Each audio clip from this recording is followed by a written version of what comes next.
thing is, it's got everything you need. So it's 1994, right? That's how fast my air goes.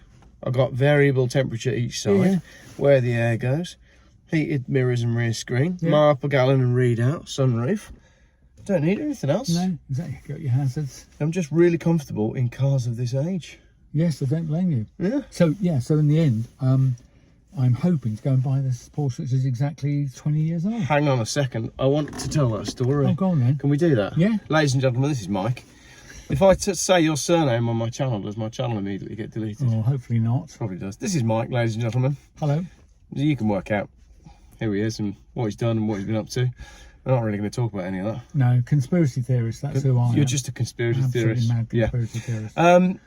Mike went to look at a Porsche the other day, didn't you? Go on, tell the people the story. Well, I currently don't own a car, and but I'd like to own a car. Don't need one. Yeah. So I've been looking at Porsche 911s because I thought that's the right sort of thing. Because why would you not look at Porsche 911s? Well, exactly. So eventually we went to look at a modern Porsche 911. Yeah. Called the 992 generation. And Joanna remembers 911s fondly when she was au pairing in Germany in the 70s. And we walked around this thing, sort of like hailing frequencies. She said it's enormous. Yeah.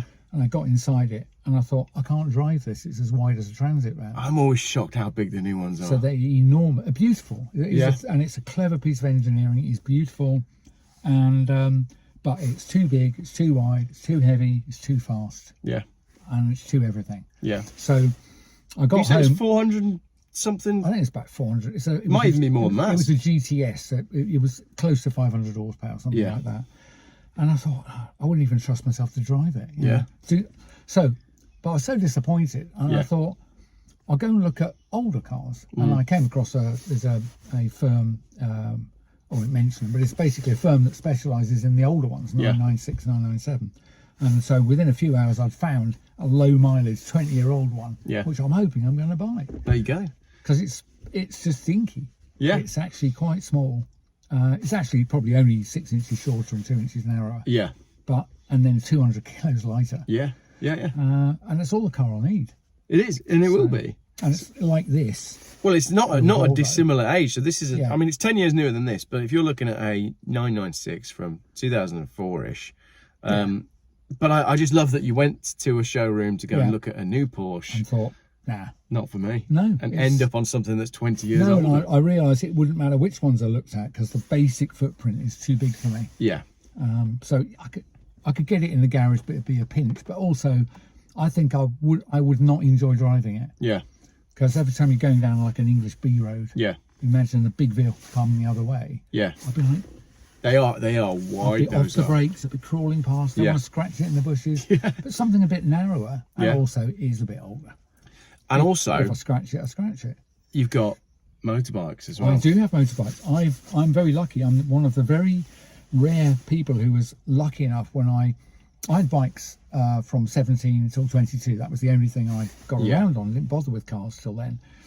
And when I got a car, a Mark II Ford Escort with multicoloured wings and knackered suspension, I just parked the bike I was riding in my foster dad's garage and chucked blankets over it. Yeah. And I just left it there. Yeah. And so it was only like 25 years later, in about 2006. Yeah. I literally came across it. Oh, wow. Anyway, I just fancied restoring it. Yeah. Got it going.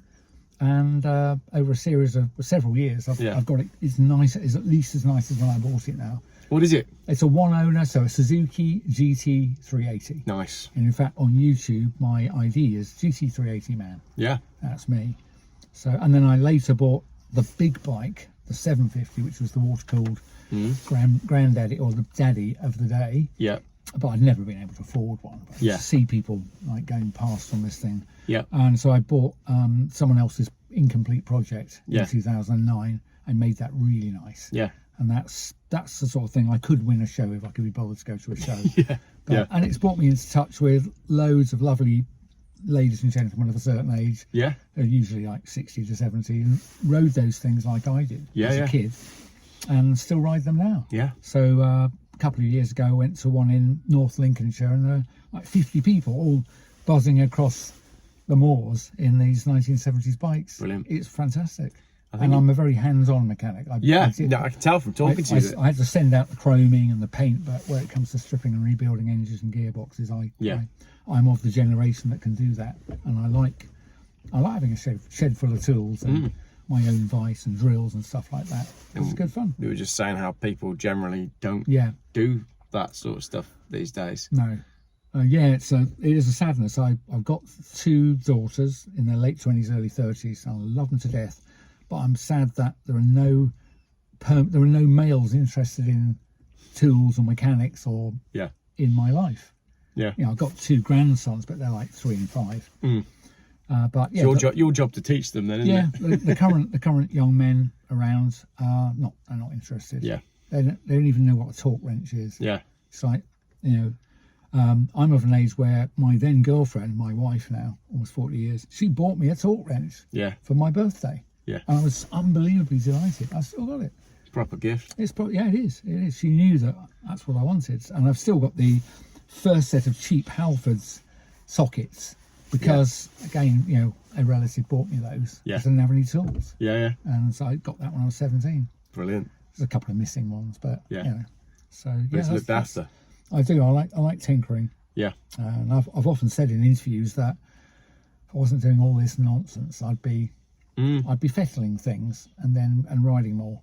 Speaking of all this nonsense, though.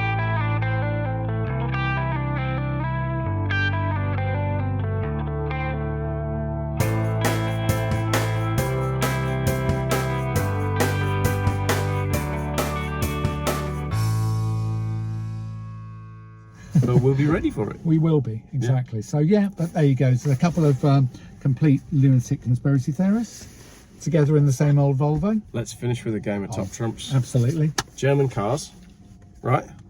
I've not really looked at this pack either, so I don't know what we're going to get. I'm going to give you a card. Go on then. We'll just go 1 card for 1 card. There you go. There's yours. I'll take mine out. Right. I'll show the camera. What have I got? Oh, yes. Oh, look. I've done well there. Go on, we might as well reveal them. What have you got? There you go. Oh, hello. Got a big Mercedes saloon. All right. What you got? I reckon if miles per hour, I got 130. Ooh, I've only got 120. Oh, Geoff wins. You got a bigger engine though, I think, haven't you? Probably have. I got a 2.7. 2.7. Oh, 2.2687. There you go. So I'm slightly ahead. I'm 2746. 6 cylinders. Yeah. So mine's a 6-cylinder as well. So mine would be a flat 6, wouldn't it? Yours would be a straight 6. Yeah, being be a straight Mercedes. 6. Yeah. I reckon this one is a big heavy brute at 1.5 tons, 1,500. I'm only 1,000 kilos on mine. Unbelievable. That's pretty much the car that your partner would have been looking for, wouldn't it? That's right. That was what she had in mind. Yes. When you went to look at the 2-ton. She says she remembers going up and down autobahns in the 1970s over 150 miles an hour with no seatbelt on. Love it. She was knelt on the back seats. Yeah. It was just a whole bunch of German lunatics. She said it was great. It's the best days of her life. Well, I think you got to have the best days of your life, haven't you? I think it's important that you try and have fun. Yeah, no, it is. Exactly. Yeah, I would say that is. Yeah, don't not do anything because the stuff that's going on is worrying. Yeah, it is worrying, but just as you say, have the best life you can. Yeah. Right now. Don't do anything you wouldn't otherwise do. Yeah. Don't not do things that you want to do. Yeah. Go and do it. Cool. Great advice. Thank you very much, everybody, for watching.